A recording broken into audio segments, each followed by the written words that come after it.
Hi hello ನಮಸ್ತೆ, ನಾನು ರಾಜು ಅಷ್ಟೇ. ನೀವು ನೋಡ್ತಿದ್ದೀರಾ centre point Kannada YouTube channel.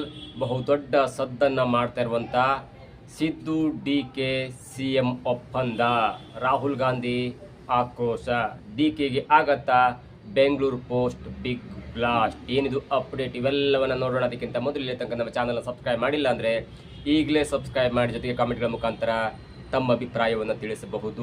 ವೀಕ್ಷಕರೇ, ಕಳೆದ ಒಂದು 5-6 ತಿಂಗಳಿಂದ ಸದ್ದು ಮಾಡ್ತಾ ಇರುವಂಥ ಈ CM ಪಟ್ಟದ ಫೈಟ್ನ ಕಿತ್ತಾಟ ಇದೆಯಲ್ಲ, ಅದು ಎಲ್ಲೋ ಒಂದು ಕಡೆ ಕರ್ನಾಟಕದಲ್ಲಿರುವಂಥ ಕಾಂಗ್ರೆಸ್ ಸರ್ಕಾರವೇ ಪತನವಾಗುತ್ತೇನೋ ಎನ್ನುವಂಥ ಒಂದು ವಾತಾವರಣ ಸೃಷ್ಟಿ ಮಾಡಿತ್ತು. ಜೊತೆಗೆ ಅದಾದ ನಂತರ ಒಂದು ಹಂತಕ್ಕೆ ಸಂಧಾನಾಗಿ ಸಿದ್ದರಾಮಯ್ಯನವರ ಮನೆಗೆ ಡಿ.ಕೆ ಶಿವಕುಮಾರ್ ಅವರು ತಿಂಡಿಗೆ ಹೋಗಿದ್ರು.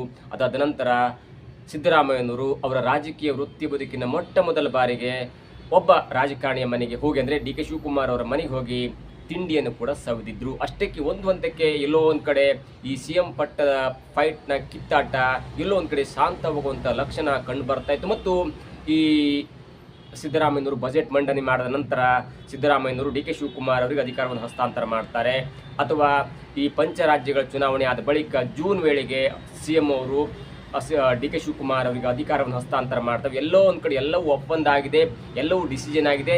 ಖರ್ಗೆ ಅವರು ಕೂಡ ಹೇಳಿದ್ರು ಎನ್ನುವಂಥ ಮಾತಿತ್ತು. ಅಂದರೆ ಸತೀಶ್ ಜಾರಕಿಹೊಳಿ ಅವರು ಖರ್ಗೆ ಅವ್ರನ್ನ ಮೀಟ್ ಮಾಡಿದಾಗ ಅವ್ರು ಹೇಳಿದಂಥ ಮಾತು, ಸತೀಶ್ ಜಾರಕಿಹೊಳಿ ಹೇಳಿದಂಥ ಮಾತು, ಖರ್ಗೆ ಅವರು ಹೇಳಿದ್ದಾರೆ ಎಲ್ಲವೂ ಸುಖಾಂತ್ಯವಾಗುತ್ತೆ, ಕೆಲವೊಂದು ದಿನಗಳ ಮಟ್ಟಿಗೆ ಹೀಗೆ ಇರುತ್ತೆ, ಒಂದು ಒಳ್ಳೆಯ ಗಳಿಗೆಗಾಗಿ ಹೈಕಮಾಂಡ್ ಕೂಡ ಕಾದಿದೆ, ಆ ಗಳಿಗೆ ಬಂದಾಗ ನಾವೆಲ್ಲವೂ ಕೂಡ ಶಾಂತವಾಗಿ ಮಾಡ್ತೇವೆ ಮತ್ತು ಎಲ್ಲರೂ ಕೂಡ ನ್ಯಾಯ ಒದಗಿಸುವಂಥ ಕೆಲಸ ಮಾಡ್ತೇವೆ ಅನ್ನುವಂಥ ಒಂದು ಸ್ಫೋಟಕ ಮಾಹಿತಿಯನ್ನು ಕೊಟ್ಟ ನಂತರ ಎಲ್ಲೊಂದು ಕಡೆ ಪಂಚ ರಾಜ್ಯಗಳ ಚುನಾವಣೆಯಾದ ಬಳಿಕ, ಅಂದರೆ ಮೇ 4ಕ್ಕೆ ರಿಸಲ್ಟ್ ಬಂದ ಬಳಿಕ, ಚುನಾವಣೆ ಆದ ನಂತರ ಮೇ 4ಕ್ಕೆ ಈ 5 ರಾಜ್ಯಗಳ ಚುನಾವಣೆಯ ಫಲಿತಾಂಶ ಘೋಷಣೆ ಆಗುತ್ತೆ. ಅದಾದ ನಂತರ ಮೇ 15ರ ಸುಮಾರಿಗೆ ಅಥವಾ ಮೇ 20ರ ಸುಮಾರಿಗೆ, ಅಂದರೆ ಪಂಚ ರಾಜ್ಯಗಳ ಚುನಾವಣೆಯಾಗಿ ಮುಖ್ಯಮಂತ್ರಿ ಆದಂಥವರು ಅಧಿಕಾರ ಸ್ವೀಕಾರ ಮಾಡಿದ ನಂತರ ಎಲ್ಲವೂ ಕೂಡ ತಣ್ಣಗಾಗುತ್ತೆ. ಆ ತಣ್ಣಗಾದ ನಂತರ ಸುಮಾರು ಮೇ 20-21ಕ್ಕೆ ಸಿದ್ದರಾಮಯ್ಯನವರು ಅಧಿಕಾರವನ್ನು ಸ್ವೀಕಾರ ಮಾಡಿ 3 ವರ್ಷ ಆಗುತ್ತೆ. ಹಾಗಾಗಿ ಉಳಿದ 2 ವರ್ಷಕ್ಕೆ ಡಿ.ಕೆ ಶಿವಕುಮಾರ್ ಅವರನ್ನ ಮುಖ್ಯಮಂತ್ರಿ ಮಾಡ್ತಾ ಇರುವಂಥ ಒಂದು ಸದ್ದು ರಾಜಕೀಯ ವಲಯದಲ್ಲಿ ಕೇಳಿಬರ್ತಾ ಇತ್ತು ಮತ್ತು ಅನೇಕ ರಾಜಕೀಯ ನಾಯಕರು ಕೂಡ ಅದನ್ನು ಹೇಳ್ತಾ ಇದ್ರು. ಆದರೆ ಇದೀಗ ಬರ್ತಾ ಇರುವಂಥ ಸುದ್ದಿಯ ಪ್ರಕಾರ ರಾಹುಲ್ ಗಾಂಧಿ ಅವರ ಸಮ್ಮುಖದಲ್ಲಿ ಒಪ್ಪಂದವೇ ಆಗಿಲ್ಲ. ಆ ಒಪ್ಪಂದ ಆಗಿದ್ರೆ ಅಥವಾ ಅಂತ ಮಾತುಕತೆ ಆಗಿದ್ರೆ ಅದು ಖರ್ಗೆ ಅವರ ಮುಂದೆ, ವೇಣುಗೋಪಾಲ್ ಅವರ ಮುಂದೆ ಮತ್ತು ಸುರ್ಜೇವಾಲಾ ಅವರ ಮುಂದೆ ಮಾತ್ರ ಆಗಿತ್ತು ಎನ್ನುವಂಥ ಒಂದು ಮಾತು ಇದೀಗ ಬೆಂಗಳೂರು ಪೋಸ್ಟ್ ಹೇಳಿಕೆಯನ್ನು ಕೊಟ್ಟಿದೆ. ಆ ಮಾತನ್ನು ಹೇಳಿದವರು ಯಾರಂದ್ರೆ ಸ್ವತಃ ರಾಹುಲ್ ಗಾಂಧಿ ಅವರ ಅಭಿಪ್ರಾಯವಂತೆ. ಯಾಕಂದ್ರೆ ರಾಹುಲ್ ಗಾಂಧಿ ಅವರ ಸಮ್ಮುಖದಲ್ಲಿ 2023ರ ಚುನಾವಣೆ ಗೆದ್ದ ನಂತರ ಈ ಸರ್ಕಾರ ಅಥವಾ ಈ ಎರಡೂವರೆ ವರ್ಷ ಅಧಿಕಾರ ಹಂಚಿಕೆ ಒಪ್ಪಂದ ಆಗಲೇ ಇಲ್ಲ. ಅದೇನಿದ್ರು ಖರ್ಗೆ, ವೇಣುಗೋಪಾಲ್ ಮತ್ತು ಸುರ್ಜೇವಾಲಾ ಅವರ ಸಮ್ಮುಖದಲ್ಲಿ ಆಗಿರಬಹುದು. ಆದರೆ ರಾಹುಲ್ ಗಾಂಧಿ ಅವರ ಹೇಳಿಕೆ ಪ್ರಕಾರ, ಅಥವಾ ರಾಹುಲ್ ಗಾಂಧಿ ಅವರು ಅವರ ಒಂದು ಹಿರಿಯ ನಾಯಕರ ಜೊತೆ ಮಾತಾಡಿದ ಪ್ರಕಾರ, ಅವರ ಸಮ್ಮುಖದಲ್ಲಿ, ಅಂದರೆ ರಾಹುಲ್ ಗಾಂಧಿ ಅವರ ಸಮ್ಮುಖದಲ್ಲಿ ಇಂಥ ಒಂದು ಒಪ್ಪಂದವೇ ಆಗಿಲ್ಲ ಎನ್ನುವಂಥ ಒಂದು ವರದಿಯನ್ನು ಇದೀಗ ಬೆಂಗಳೂರು ಪೋಸ್ಟ್ ಸುದೀರ್ಘವಾಗಿ ಇಂಚಿಂಚು ಮಾಹಿತಿಯನ್ನು ಬಿಚ್ಚಿಟ್ಟಿದೆ. 2023ರಲ್ಲಿ ಅಧಿಕಾರ, ಅಂದರೆ 136 ಸೀಟ್ಗಳ ಮುಖಾಂತರ ದೊಡ್ಡ ಬಹುಮತವನ್ನು ಪಡ್ಕೊಂಡಾಗ ಡಿ.ಕೆ ಶಿವಕುಮಾರ್ ತಾನು ಮುಖ್ಯಮಂತ್ರಿ ಆಗಬೇಕನ್ನುವಂಥ ಹಠ ಹಿಡ್ಕೊಳ್ತಾರೆ. ಯಾಕಂದ್ರೆ ಅವರು KPC ಅಧ್ಯಕ್ಷರಾಗಿರ್ತಾರೆ, ಆಗ ಈಗಲೂ ಇದ್ದಾರೆ. ಜೊತೆಗೆ ತನ್ನ ಮಾಸ್ ಲೀಡರ್ಶಿಪ್ ಮುಖಾಂತರ ತನಗೇ ಕೂಡ ಮುಖ್ಯಮಂತ್ರಿ ಆಗಬೇಕನ್ನೋ ಹಠವನ್ನು ಸಿದ್ದರಾಮಯ್ಯನವರು ಮಾಡಿದಾಗ ಸುಮಾರು 1-2 ವಾರಗಳ ಕಾಲ ಈ ಹಗ್ಗ ಜಗ್ಗಾಟ ಮುಂದುವರಿಯುತ್ತೆ ಮತ್ತು ಇಬ್ಬರು ನಾಯಕರು ಹೈಕಮಾಂಡ್ ಅನ್ನು ಮೀಟ್ ಮಾಡಿ ತನ್ನ ಸ್ಟ್ರೆಂತ್ ಅನ್ನ ನಿರೂಪಣೆ ಮಾಡುವ ಸಲುವಾಗಿ ಖರ್ಗೆ, ಸುರ್ಜೇವಾಲಾ ಮತ್ತು ವೇಣುಗೋಪಾಲ್ ಅವರ ಮುಖಾಂತರ ಚರ್ಚೆ ಆಗುತ್ತೆ. ಆದರೆ ಅದಾದ ನಂತರ ಎಲ್ಲವೂ ಸುಖಾಂತ್ಯವಾಗಿ 2.5 ವರ್ಷಗಳ ಕಾಲ ಸಿದ್ದರಾಮಯ್ಯನವರು ಮುಖ್ಯಮಂತ್ರಿ ಆಗ್ತಾರೆ. ಅದಾದ ನಂತರ ಮುಂದಿನ 2.5 ವರ್ಷಗಳ ಕಾಲ DCM ಆಗಿರುವಂಥ, ಅಂದರೆ ಆಗ DCM ಪದವಿಯನ್ನು ವಹಿಸಿಕೊಂಡಂಥ ಡಿ.ಕೆ ಶಿವಕುಮಾರ್ ಅವರು 2025 ನವೆಂಬರ್ 21ಕ್ಕೆ ಅಧಿಕಾರವನ್ನು ಸ್ವೀಕಾರ ಮಾಡ್ತಾರೆ ಅನ್ನುವಂಥ ಮಾತು ಕೇಳಿ ಬರ್ತಾ ಇತ್ತು. ಅದಾದ ನಂತರ ಇಂಗ್ಲಿಷ್ ಮಾಧ್ಯಮಕ್ಕೆ ಹೇಳಿಕೆ ಕೊಟ್ಟಂತ ಡಿ.ಕೆ ಶಿವಕುಮಾರ್ ಅವರು ಕೂಡ ಹೇಳಿದ್ರು, ಇಲ್ಲ ನನಗೆ ಬರಬೇಕಂತ ಪಾಲ್ ಬರುತ್ತೆ ಮತ್ತು ಅದು 4 ಗೋಡೆಗಳ ಮಧ್ಯೆ ಒಂದು ಒಪ್ಪಂದ ಆಗಿದೆ ಅನ್ನುವಂಥ ಒಪ್ಪಂದದ ಮಾತನ್ನು ಮೊಟ್ಟ ಮೊದಲ ಬಾರಿಗೆ ಆಂಗ್ಲ ಮಾಧ್ಯಮ ಕೊಟ್ಟಿರ್ತಾರೆ. ಆದರೆ ಅದಾದ ನಂತರ ಯಾವ ಥರ ಒಂದು ಗೊಂದಲ ಆಗುತ್ತೆ, ಸೋಷಿಯಲ್ ಮೀಡಿಯಾದಲ್ಲಿ ಕ್ರೇಜ್ ಆಗುತ್ತೆ, ಯಾವಾಗ ಎಲ್ಲಿ ಕೇಳಿದ್ರು ಕೂಡ CM ಬದಲಾವಣೆ ಯಾವಾಗ ಅನ್ನುವಂಥ ಮಾತು ಕೂಡ ಕೇಳಿ ಬರ್ತಾ ಇತ್ತು.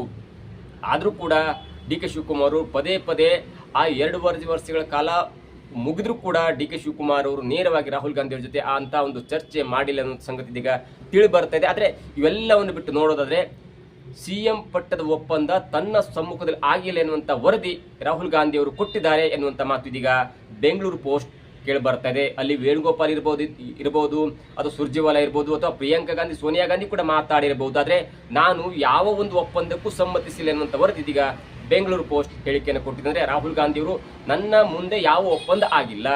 ಜೊತೆಗೆ ರಾಹುಲ್ ಗಾಂಧಿ ಅವರು ಹೇಳುವಂತ ಪ್ರಕಾರ, ಅಂದ್ರೆ ಈ ಬೆಂಗಳೂರು ಪೋಸ್ಟ್ ವರದಿಯ ಪ್ರಕಾರ ಅಥವಾ ಬೆಂಗಳೂರು ಪೋಸ್ಟ್ಗೆ ಸಿಕ್ಕಂತ ಒಂದು ಸೋರ್ಸ್ಗಳ ಪ್ರಕಾರ ರಾಹುಲ್ ಗಾಂಧಿ ಅವರ ಮುಖಾಂತರ ಒಪ್ಪಂದ ಆಗಿಲ್ಲ. ಜೊತೆಗೆ ರಾಹುಲ್ ಗಾಂಧಿ ಅವರಿಗೆ ಕರ್ನಾಟಕದಲ್ಲಿ ಸಿಎಂ ಚೇಂಜ್ ಮಾಡುವಂತ ಒಂದು ಮನಸ್ಥಿತಿ ಕೂಡ ಇಲ್ಲ.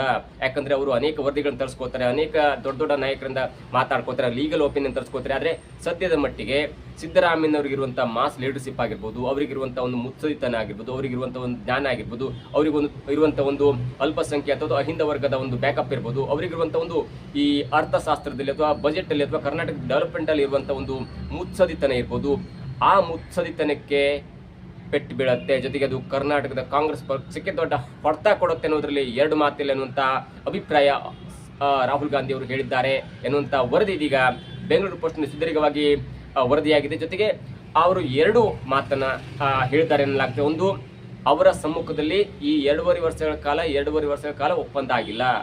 ಆ ಒಪ್ಪಂದ ಆಗಿದ್ರೆ, ಒಂದು ವೇಳೆ ಆಗಿದ್ರೆ ಅದು ವೇಣುಗೋಪಾಲ್, ಸುರ್ಜೇವಾಲಾ, ಖರ್ಗೆ, ಸೋನಿಯಾ ಗಾಂಧಿ ಮತ್ತು ಪ್ರಿಯಾಂಕಾ ಗಾಂಧಿ ಆ ಒಪ್ಪಂದದಲ್ಲಿ ಒಳಗೊಂಡಿರಬಹುದು.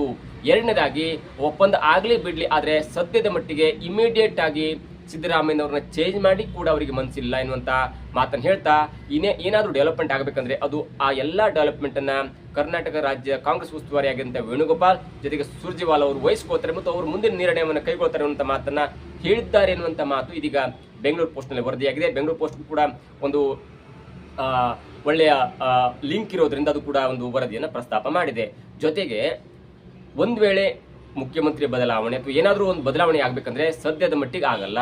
ಅದು ಕೂಡ ಸೌತ್ ಸ್ಟೇಟಲ್ಲಿ ಪುದುಚೇರಿ ಆಗಿರ್ಬೋದು, ಕೇರಳ ಆಗಿರ್ಬೋದು, ತಮಿಳುನಾಡು ಆಗಿರ್ಬೋದು, ಆ ಮೂರು ರಾಜ್ಯಗಳ ಇಲೆಕ್ಷನ್ ಇದೆ. ನಿಮ್ಗೆ ಅಸ್ಸಾಂ ಮತ್ತು ಬಂಗಾಳದಲ್ಲಿ ಈ ಕರ್ನಾಟಕದ ಮಟ್ಟಿಗೆ ಮುಖ್ಯಮಂತ್ರಿ ಬದಲಾವಣೆ ಆದರೂ ಕೂಡ ಅಷ್ಟರ ಮಟ್ಟಿಗೆ ಅದು ಅಲ್ಲಿ ಇಂಪ್ಯಾಕ್ಟ್ ಆಗಲ್ಲ. ಆದರೆ ಸಿದ್ದರಾಮಯ್ಯನವರ ಮಾಸ್ ಲೀಡರ್ಶಿಪ್ ಇಂದ ಏನಾದರೂ ಬದಲಾವಣೆಯಾಗಿ ಇಮಿಡಿಯೇಟ್ ಆಗಿ ಡಿ ಕೆ ಶಿವಕುಮಾರ್ ಮುಖ್ಯಮಂತ್ರಿ ಆದರೆ ಅದು ಸೌತ್ ಇಂಡಿಯಾಕ್ಕೆ, ಅದರಲ್ಲೂ ಕೇರಳ ಆಗಿರ್ಬೋದು, ಕೇರಳದಲ್ಲಿ ಕಾಂಗ್ರೆಸ್ ಮೈತ್ರಿಕೂಟ ಗೆಲ್ಲುವಂತ ಎಲ್ಲ ಸಾಧ್ಯತೆ ಕೂಡ ಇದೆ. ಜೊತೆಗೆ ತಮಿಳುನಾಡಲ್ಲಿ DMK ಪಕ್ಷದ ಜೊತೆ ಕಾಂಗ್ರೆಸ್ ಅಲಯನ್ಸ್ ಅನ್ನು ಹೊಂದಿದೆ. ಹಾಗಾಗಿ ಆ ಎರಡು ಪಕ್ಷ ಮತ್ತು ಪುದುಚೇರಿ ಹೀಗೆ ಮೂರು ರಾಜ್ಯಗಳಲ್ಲಿ ಸಿಎಂ ಬದಲಾವಣೆ ಆದರೆ ಆ ಮೂರು ರಾಜ್ಯಗಳಲ್ಲಿ ಸ್ವಲ್ಪ ಮಟ್ಟಿಗೆ ಹಿನ್ನಡೆ ಆಗುತ್ತೆ ಅನ್ನುವಂಥ ಒಂದು ಭಯ ಕೂಡ ಕಾಡ್ತಾ ಇದೆ ಅನ್ನುವಂಥ ಒಂದು ಮಾತನ್ನ, ಅಥವಾ ಹಾಗಾಗಬಹುದು ಅನ್ನುವಂಥ ಮಾತನ್ನ ಅಥವಾ ಒಂದು ಸೂಚನೆಯನ್ನ ರಾಹುಲ್ ಗಾಂಧಿ ಅವರು ತಮ್ಮ ಒಂದು ಪದಾಧಿಕಾರಿಗಳಿಗೆ, ತಮ್ಮ ಒಂದು ಹೈಕಮಾಂಡ್ ವಲಯದಲ್ಲಿ ಹೇಳಿದ್ದಾರೆ ಅನ್ನುವಂಥ ಮಾತು ಇದೀಗ ಕೇಳಿ ಬರ್ತದೆ. ಮತ್ತು ಅದು ಕೂಡ ಇದೀಗ ಬೆಂಗಳೂರು ಪೋಸ್ಟ್ ನಲ್ಲಿ ವರದಿಯಾಗಿದೆ. ಇಮಿಡಿಯೇಟ್ ಚೇಂಜ್ ಅಂತೂ ಮಾಡ್ಲಿಕ್ಕೆ ಆಗುದಿಲ್ಲ ಅನ್ನುವಂಥ ಮಾತನ್ನು ಹೇಳಿದರೆ, ಹಾಗಾಗಿ ಏನೇ ಚೇಂಜಸ್ ಇದ್ರೂ ಕೂಡ ಹೈಕಮಾಂಡ್ ನೋಡ್ಕೊಳ್ಳುತ್ತೆ. ಜೊತೆಗೆ ವೇಣುಗೋಪಾಲ್ ಮತ್ತು ಸುರ್ಜೇವಾಲಾ ಅವರು ಅದರ ಎಲ್ಲವನ್ನು ನೋಡ್ಕೊಳ್ತಾರೆ ಅನ್ನುವಂಥ ಮಾತನ್ನ ರಾಹುಲ್ ಗಾಂಧಿ ಅವರು ತಮ್ಮ ಆಪ್ತ ವಲಯಕ್ಕೆ ಹೇಳಿದ್ದಾರೆ ಎನ್ನುವಂಥ ಮಾತು. ಜೊತೆಗೆ ನಾವು ಇಲ್ಲಿ ಕೆಲವೊಂದು ಗಮನಿಸ್ತಾ ಹೋದ್ರೆ, ಮೊನ್ನೆ ತಾನೇ ಇಂಡಿಯಾ ಟಿವಿಗೆ ಕೊಟ್ಟಂತ ಒಂದು ಸಂದರ್ಶನದಲ್ಲಿ KC ವೇಣುಗೋಪಾಲ್ ಅವರು ಹೇಳಿದಂಥ ಮಾತು ಇದೀಗ ಎಚ್ಚರಿಕೆ ಗಂಟಿಯಾಗಿದೆ. ಮತ್ತು ಅದು DK ಶಿವಕುಮಾರ್ ಅವರಿಗೆ ಸ್ವಲ್ಪ ಹಿನ್ನಡೆ ಆಗುವಂತ, ಸ್ವಲ್ಪ ಆಘಾತವಾಗುವಂತ ಸಂದರ್ಭ. ಯಾಕಂದ್ರೆ ರಾಜ್ದೀಪ್ ಸರ್ದೇಸಾಯಿ ಅವರು ವೇಣುಗೋಪಾಲ್ ಅವರನ್ನ ಪ್ರಶ್ನೆ ಮಾಡಿದಾಗ ಅವರು ಮೊದಲು ರಾಹುಲ್ ಗಾಂಧಿ ಅವ್ರ ಬಗ್ಗೆ ಕೇಳ್ತಾರೆ, ಜೊತೆಗೆ ಕರ್ನಾಟಕದ ಬಗ್ಗೆ ಕೇಳಿದಾಗ ಸಡನ್ ಆಗಿ ಹೇಳ್ತಾರೆ, ಕರ್ನಾಟಕದಲ್ಲಿ ಮುಖ್ಯಮಂತ್ರಿ ಪೋಸ್ಟ್ ಖಾಲಿ ಇಲ್ಲ. ಸಿದ್ದರಾಮಯ್ಯ ಅವರು ದೇಶ ಕಂಡಂತ ಅತ್ಯಂತ ಪ್ರಭಾವಿ ಮುಖ್ಯಮಂತ್ರಿ. ನಿಮಗೆ ಮುಖ್ಯಮಂತ್ರಿ ಅಂತ ಹೇಳೋದು ಬೇರೆ, ಆದ್ರೆ ಪ್ರಭಾವಿ ಮುಖ್ಯಮಂತ್ರಿ ಅಂತ ಹೇಳೋದು ಬೇರೆ. 17 ಬಜೆಟ್ ಅನ್ನ ಮಂಡನೆ ಮಾಡಿದಂತ ವ್ಯಕ್ತಿಯನ್ನ ಸಡನ್ ಆಗಿ ವಿತೌಟ್ ರೀಸನ್ ಕೆಳಗಿಳಿಸೋದಿದೆಯಲ್ಲ, ಅದು ಪಕ್ಷಕ್ಕೆ ಹಿನ್ನಡಿನ ತಂದುಕೊಳ್ಬಹುದು ಎನ್ನುವಂತ ಒಂದು ಆಲೋಚನೆ ಹೈಕಮಾಂಡ್ಗಿದೆ ಮತ್ತು ವೇಣುಗೋಪಾಲ್ ಅವರು ಕೂಡ ಇದೆ. ಜೊತೆಗೆ ಇಲ್ಲಿ ಎರಡು ವಾಕ್ಯ, ವೇಣುಗೋಪಾಲ್ ಅವರು ಸಿದ್ದರಾಮಯ್ಯನವರಿಗೆ ತುಂಬಾ ಆಪ್ತರು ಅಥವಾ ಸಿದ್ದರಾಮಯ್ಯನವರಿಗೆ ವೇಣುಗೋಪಾಲ್ ಕೂಡ ಆಪ್ತರು. ಜೊತೆಗೆ ಮೊನ್ನೆ ಹೇಳಿದಂತ ಮಾತು, ಅಂದ್ರೆ ವೇಣುಗೋಪಾಲ್ ಅವರು ಹೇಳಿದಂತ ಮಾತು, ಕರ್ನಾಟಕದಲ್ಲಿ ಸಿಎಂ ಬದಲಾವಣೆ ಇಲ್ಲ ಅಂತ ಒಂದು ಚರ್ಚೆ ಇಲ್ಲ. ಯಾಕಂದ್ರೆ Siddaramaiah is one of the most powerful CM in India ಎನ್ನುವಂತ ಮಾತನ್ನು ಕೂಡ ಹೇಳಿದ್ದಾರೆ. ಹಾಗಾಗಿ ಆ ವಾಕ್ಯದಲ್ಲಿರುವ ಒಂದು ರೂಪಗಳನ್ನು ನೋಡ್ತಾ ಇದ್ರೆ ಎಲ್ಲೊಂದ್ ಕಡೆ ಸದ್ಯದ ಮಟ್ಟಿಗೆ ಸಿಎಂ ಬದಲಾವಣೆ ಆಗಲ್ಲ ಎನ್ನುವಂತ ಮಾತು ಕೂಡ ಕೇಳಿ ಬರ್ತಿದೆ. ಮತ್ತು ನೀವು ಯಾರ ಪರ ಯಾರು ಬ್ಯಾಟಿಂಗ್ ಮಾಡ್ತಾರೆ ಅನ್ನೋದನ್ನು ನೋಡ್ತಾ ಇದ್ರೆ ಸುರ್ಜೇವಾಲಾ ಅಥವಾ ವೇಣುಗೋಪಾಲ್ ಅವರು ಪಕ್ಕ ಸಿದ್ದರಾಮಯ್ಯನವರ ಪರ ಬ್ಯಾಟ್ ಬೀಸ್ತಾರೆ. ಜೊತೆಗೆ ಅವರ ಮುತ್ಸದಿ ತನಕ ಕೂಡ ಮುಂದೆ ಎಲ್ಲೋ ಒಂದ್ ಕಡೆ ಕೇರಳದ ಹೆಲ್ಪ್ ಆಗ್ಬೋದು, ಎಲ್ಲೋ ಒಂದ್ ಕಡೆ ತಮಿಳುನಾಡು ಹೆಲ್ಪ್ ಆಗ್ಬೋದು ಎನ್ನುವಂತ ಲೆಕ್ಕಾಚಾರ ಕೂಡ ಇದೆ. ಇನ್ನು ಎರಡನೇದಾಗಿ ನೋಡ್ತಾ ಹೋದ್ರೆ ಇದು ಎಲ್ಲ ಒಂದ್ ಕಡೆ DK ಶಿವಕುಮಾರ್ ಅವರಿಗೆ ಆಘಾತ ಅಂತ ಹೇಳ್ಬೋದು. ಮತ್ತು ವೇಣುಗೋಪಾಲ್ ಅವರು ಕೊಟ್ಟಂತ ಸಂದರ್ಶನದಲ್ಲಿ ಮತ್ತೊಂದು ಕ್ಲೂ ಕೂಡ ಇತ್ತು, ಅಂದ್ರೆ 90% ಬದಲಾವಣೆ ಆಗಲ್ಲ. ಸಿದ್ದರಾಮಯ್ಯವರು ಈಗ ಮುಖ್ಯಮಂತ್ರಿಗಳು, ಅವರು powerful leader in the India ಅಂತ ಹೇಳೋದ್ರ ಮುಖಾಂತರ ಏನಾದರೂ ಬದಲಾವಣೆ ಆದರೆ ಅದು ಹೈಕಮಾಂಡ್ ವಿಲ್ ಟೇಕ್ ಡಿಸಿಷನ್ ಅಂತ ಎನ್ನುವಂಥ ಒಂದು ಕ್ಲೂಯನ್ನು ಕೊಟ್ಟು ಒಂದು ವೇಳೆ ಆದರೆ ಅದು ಆಗಬಹುದು ಎನ್ನುವಂಥ ಕ್ಲೂಯನ್ನು ಕೊಟ್ಟಿದ್ದಾರೆ. ಹೀಗಾಗಿ ಸದ್ಯದ ಮಟ್ಟಿಗೆ ಮೇ 21ಕ್ಕೆ ಆಗುತ್ತೋ ಜೂನ್ಗೆ ಆಗುತ್ತೋ ಗೊತ್ತಿಲ್ಲ, ಆದರೆ ಸದ್ಯದ ಮಟ್ಟಿಗೆ ರಾಹುಲ್ ಗಾಂಧಿ ಅವರಿಗೆ ಕರ್ನಾಟಕದ ನಾಯಕತ್ವದ ಬದಲಾವಣೆ ಮಾಡಲಿಕ್ಕೆ ಮನಸ್ಸಿಲ್ಲ ಎನ್ನುವಂಥ ಒಂದು ಸ್ಪಷ್ಟ ಸಂದೇಶವನ್ನು ಮೊನ್ನೆ KC ವೇಣುಗೋಪಾಲ್ ಅವರು ಕೊಟ್ಟಿದ್ರು. ಅದಾದ ನಂತರ ಬಂದ ಒಂದು ಹೊಸ ರಿಪೋರ್ಟ್ನಲ್ಲಿ, ಅಂದರೆ ಬೆಂಗಳೂರು ಪೋಸ್ಟ್ ವರದಿ ಮಾಡಿದ ಪ್ರಕಾರ ರಾಹುಲ್ ಗಾಂಧಿ ಅವರಿಗೂ ಕೂಡ ಅದು ಮನಸ್ಸಿಲ್ಲ. ಹಾಗಾಗಿ 2028ರ ಚುನಾವಣೆಗೆ ಯಾವ ತರಹದಲ್ಲಿ ತಯಾರಿ ಮಾಡ್ಕೊಳ್ಬೇಕು ಮತ್ತು 2027ರ ಸುಮಾರಿಗೆ ಏನಾದರೂ DK ಶಿವಕುಮಾರ್ ಅವರಿಗೆ ಬಿಟ್ಟುಕೊಡ್ತಾರಾ ಅಥವಾ ರಾಹುಲ್ ಗಾಂಧಿಯವರ ರಾಜಕೀಯ ಒಂದು ನಡೆಗೆ ಇದು ಹಿನ್ನಡೆಯಾಗುತ್ತಾ, ಮುನ್ನುಡಿ ಬರುತ್ತೆ, ಅಥವಾ ಪ್ರಿಯಾಂಕಾ ಗಾಂಧಿ ಮತ್ತು ಸೋನಿಯಾ ಗಾಂಧಿ ಅವರಿಗೆ ಅತ್ಯಾಪ್ತರಾಗಿರುವಂಥ DK ಶಿವಕುಮಾರ್ ಅವರಿಗೆ ಪ್ರಿಯಾಂಕಾ ಗಾಂಧಿ ಅವರು ಮನಸ್ಸು ಮಾಡಿ ರಾಹುಲ್ ಗಾಂಧಿ ಅವರನ್ನ ಮನಸ್ಸು ಒಪ್ಪಿಸಿ ಏನಾದರೂ ಈ ಮೇ 20-21ಕ್ಕೆ ಅಧಿಕಾರವನ್ನು ಬಿಟ್ಟುಕೊಡುವಂಥ ಪ್ರಯತ್ನ ಮಾಡ್ತಾರಾ? ಜೊತೆಗೆ ಸಿದ್ದರಾಮಯ್ಯನವರು ತಮ್ಮ ರಾಜಕೀಯ ಒಂದು ಕೊನೆಯ ಗಳಿಗೆಯಲ್ಲಿ ಈ ಎರಡನೇ ಅವಧಿಯ ಸಂಪೂರ್ಣ ಅಧಿಕಾರವನ್ನು ಮಾಡದೆ ಒಂದು ದೊಡ್ಡತನವನ್ನು ಮೆರೆದು DK ಶಿವಕುಮಾರ್ ಅವರಿಗೆ ಅಧಿಕಾರವನ್ನು ಹಸ್ತಾಂತರ ಮಾಡ್ತಾ ಎಲ್ಲೂ ಕೂಡ ಕಾದು ನೋಡಬೇಕಾಗಿದೆ. ಆದರೆ ನೀವು BJP-ಲಾದರೆ ಒಂದು ಲೆಕ್ಕಾಚಾರ ಇದೆ, ಅಲ್ಲಿ ರಾಜಕೀಯ ಕೂಡ 75 ವರ್ಷ ಆಗುತ್ತೆ. 75 ವರ್ಷ ಆದ ನಂತರ ಏಜಿನ ಮುಖಾಂತರ ನೀವು ಅವರನ್ನು ಯಾವುದೇ ಒಂದು ವ್ಯಕ್ತಿಯನ್ನು ಕೆಳಗಿಳಿಸಬಹುದು ಅಂತ ಸಾಧ್ಯತೆ ಇದೆ. ಅದು ಯಡಿಯೂರಪ್ಪನವರಾಗಿರ್ಬೋದು ಅಥವಾ ಕೆಲವೇ ದಿನಗಳ ಅಂತರದಲ್ಲಿ ತಮ್ಮ ರಾಜಕೀಯ ಒಂದು 10 ಬಾರಿ ಮುಖ್ಯಮಂತ್ರಿಯಾಗಿ ದಾಖಲೆ ನಿರ್ಮಾಣ ಮಾಡಿದಂಥ ನಿತೀಶ್ ಕುಮಾರ್ ಆಗಿರ್ಬೋದು, ಅವರೆಲ್ಲರೂ ಕೂಡ ಇದೀಗ ತೆರೆಯ ಹಿಂದೆ ಸರಿತಾ ಇದ್ದಾರೆ. ಅದಕ್ಕೆ ಒಂದು ಏಜಿನ ಕಾರಣ ಕೂಡ ಇದೆ. ಆದರೆ BJP-ಯಲ್ಲಿ ಅದು ಅಲಿಖಿತ ನಿಯಮ ಆದರೂ ಕೂಡ ಅದನ್ನು ಒಂದು ಅನುಷ್ಠಾನಕ್ಕೆ ತರ್ತಾ ಇದೆ. ಆದರೆ ಕಾಂಗ್ರೆಸ್ನಲ್ಲಿ ಹಾಗಿಲ್ಲ. ನಿಮ್ಗೆ 96 ವರ್ಷ ಆಗಿದೆಯಾ, ಅವರು ಕೂಡ MLA ಟಿಕೆಟ್ ಕೊಡ್ತಾರೆ. ಇನ್ನೇನು ನಡೆದಾಡಲಿಕ್ಕಾಗಲ್ಲ, ಆಗಲೂ ಕೂಡ MLA ಟಿಕೆಟ್ ಕೊಡ್ತಾರೆ. ಅವರಿಗೂ ಕೂಡ ದೊಡ್ಡ ದೊಡ್ಡ ಪೋಸ್ಟ್ ಕೊಡ್ತಾರೆ. ನಿಮ್ಗೆ ಅದನ್ನ ಒಂದು ಲಿಸ್ಟನ್ನು ಹೇಳ್ತಾರೆ, 100 ಜನ ಲಿಸ್ಟ್ ಇರ್ತಾರೆ. ಹಾಗಾಗಿ ಕಾಂಗ್ರೆಸ್ನಲ್ಲಿ ಏಜ್ ಅನ್ನುವ ಲಿಮಿಟ್ ಇಲ್ಲ, ಏಜ್ ಎನ್ನುವಂಥ ಒಂದು ಮ್ಯಾಜಿಕ್ ನಂಬರ್. ಹೀಗಾಗಿ ಸಿದ್ದರಾಮಯ್ಯನವ್ರನ್ನ ಕೆಳಗಿಳಿಸಬೇಕಾದ್ರೆ ಒಂದು ರೀಸನ್ನ ಕೊಡಲೇಬೇಕಾಗುತ್ತೆ. ಒಂದು ಅವರ ದುರಾಡಳಿತ ಅಂತ ಹೇಳಬೇಕು, ಅವತ್ತ ಭ್ರಷ್ಟಾಚಾರ ಅಂತ ಹೇಳಬೇಕು. ಯಾವುದೂ ಇಲ್ಲದಂಥ ಒಬ್ಬ ಕ್ಲಿಯರ್ ಮನುಷ್ಯನನ್ನ ಆ ಮೂಡ ಸೈಟಿಂದು ಅದು ಇದು ಬಿಡಿ, ಅವನ್ನ ಬಿಟ್ಟು ನೀವು ಸಿದ್ದರಾಮಯ್ಯನವರ ವಿರುದ್ಧವಾಗಿ ಗುರುತರವಾದಂಥ ಯಾವುದೇ ಒಂದು ದೊಡ್ಡ ಭ್ರಷ್ಟಾಚಾರ ಅಥವಾ ಹಗರಣ, ಒಂದು ಕೆಟ್ಟ ಕೆಲಸ ಯಾವುದೂ ಇಲ್ಲ. ಅಧಿಕಾರ ಅಂತ ಬಂದ್ಕೊಳ್ಳಿ ಕೆಲವೊಂದು ರಾಜಕೀಯವಾಗಿ ಮಾಡ್ಕೊಳ್ಳೇಬೇಕಾಗುತ್ತೆ, ಇಲ್ಲಾಂದ್ರೆ ಅಧಿಕಾರ ಮಾಡಲಿಕ್ಕೆ ಸದ್ಯ ಪರಿಸ್ಥಿತಿಯಲ್ಲಿ. ಹಾಗಿರುವಾಗ ಒಂದು ವೇಳೆ ಸಿದ್ದರಾಮಯ್ಯನವ್ರನ್ನ ನೀವು ಪಕ್ಷದಿಂದ ಕೆಳಗಿಳಿಸಿದ್ರೆ ವಿರೋಧ ಪಕ್ಷಗಳಿಗೆ ಅಥವಾ ನೀವು ರಾಷ್ಟ್ರಕ್ಕೆ ಒಂದು ಸ್ಪಷ್ಟ ಸಂದೇಶವನ್ನು ಕೊಡಬೇಕಾಗುತ್ತೆ. ಯಾಕೆ ಇಳಿಸಿದ್ರಿ? ಇಲ್ಲಿಯ ತನಕ ಎಲ್ಲೂ ಇಲ್ಲದ ನಿಯಮವನ್ನು ಯಾಕೆ ನೀವು ತಂದ್ರಿ? ಒಂದು ವೇಳೆ ಹೀಗೆ ಆಗಿದ್ರೆ ಯಾಕೆ ನೀವು ಜನರ ಮುಂದೆ ಹೇಳಿಲ್ಲ? ಎಲ್ಲವೂ ಕೂಡ ಹೈಕಮಾಂಡ್ ತಲೆಬಾಗಬೇಕಾದ್ರೆ. ಮತ್ತು ನೀವು ಇಬ್ಬರನ್ನೂ ಕಂಪೇರ್ ಮಾಡಿದಾಗ DK ಶಿವಕುಮಾರ್ ಮತ್ತು ಸಿದ್ದರಾಮಯ್ಯನವರನ್ನ ಇಬ್ಬರು ಒಂದು ರಾಜಕೀಯ ಒಂದು ನಡೆಗಳನ್ನ ಕಂಪೇರ್ ಮಾಡಿದಾಗ DK ಶಿವಕುಮಾರ್ ಅವರಿಗಿಂತ ದುಪ್ಪಟ್ಟು ಜನಪ್ರಿಯರಾಗಿದ್ದವರು ಯಾರಂದ್ರೆ ಅದು ಸಿದ್ದರಾಮಯ್ಯನವರು. ಜೊತೆಗೆ DK ಶಿವಕುಮಾರ್ ಅವರನ್ನು ಪ್ಲಸ್ ಪಾಯಿಂಟ್ ಅಂದ್ರೆ ಪಕ್ಷ ಕೊಟ್ಟಂತ ಒಂದು ಚಿಕ್ಕ ಕೆಲಸದಿಂದ ಹಿಡಿದು ದೊಡ್ಡ ಕೆಲಸ ತನಕ ಅವರು ಪಕ್ಷ ನಿಷ್ಠೆಯನ್ನ ಮಾಡಿ ಪಕ್ಷವನ್ನ ಸೆಳೆದಂಥವ್ರು. ಹೀಗಾಗಿ ಜೊತೆಗೆ ಅವರಿಗೆ ಸೋನಿಯಾ ಗಾಂಧಿ ಅಂದ್ರೆ ಗಾಂಧಿ ಕುಟುಂಬದ ಜೊತೆ ಒಳ್ಳೆ ನಂಟು ಕೂಡ ಇದೆ. ಆದರೆ ನಾನು ಇಲ್ಲಿ ಒಂದು 3 ಪಾಯಿಂಟ್ ಅನ್ನು ಹೇಳ್ತೇನೆ. ರಾಹುಲ್ ಗಾಂಧಿ ಅವರು ಹೇಳ್ತಾರೆ, ನನ್ನ ಸಮ್ಮುಖದಲ್ಲಿ ಯಾವುದೇ ಒಂದು ಒಪ್ಪಂದ ಆಗಿಲ್ಲ, ಜೊತೆಗೆ ಇಮಿಡಿಯೇಟ್ ಚೇಂಜ್ ಆಗುವಂಥ ಯಾವುದೇ ಸಂದರ್ಭ ನನಗೆ ಕಾಣಿಸಲ್ಲ.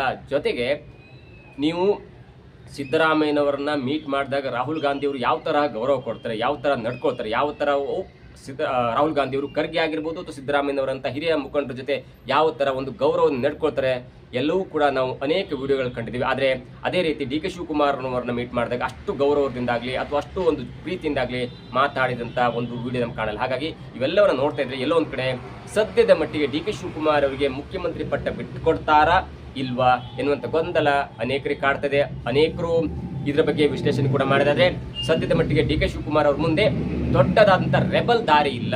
ಏನೇ ಇದ್ರೂ ಕೂಡ ಹೈಕಮಾಂಡ್ ಹೇಳಿದಂತೆ ಕೇಳಬೇಕಾಗತ್ತೆ.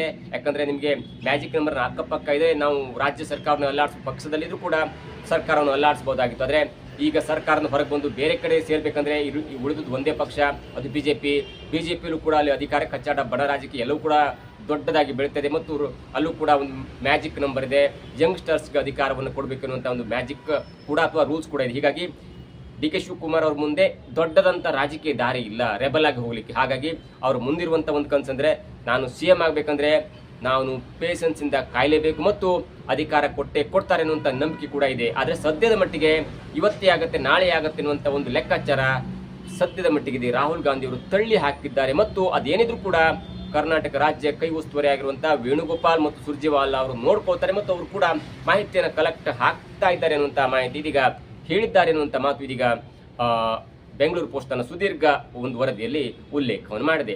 ಇದು ಯಾವ ಮಟ್ಟಿಗೆ ಕಾರ್ಯರೂಪಕ್ಕೆ ಬರುತ್ತೆ, ಎಷ್ಟು ದಿನ ಲೇಟ್ ಆಗುತ್ತೆ, ಯಾವಾಗ ಕೊಡ್ತಾರೆ, ಎಲ್ಲವೂ ಕೂಡ ಕಾಲಕ್ಕೆ ಉತ್ತರ ಕೊಡಬೇಕಾಗುತ್ತೆ. ಇದಾಗುತ್ತೆ ಇವತ್ತಿನ ವಿಶೇಷ. ನೋಡ್ತಾ ಇದ್ದೀವಿ centre point Kannada YouTube channel.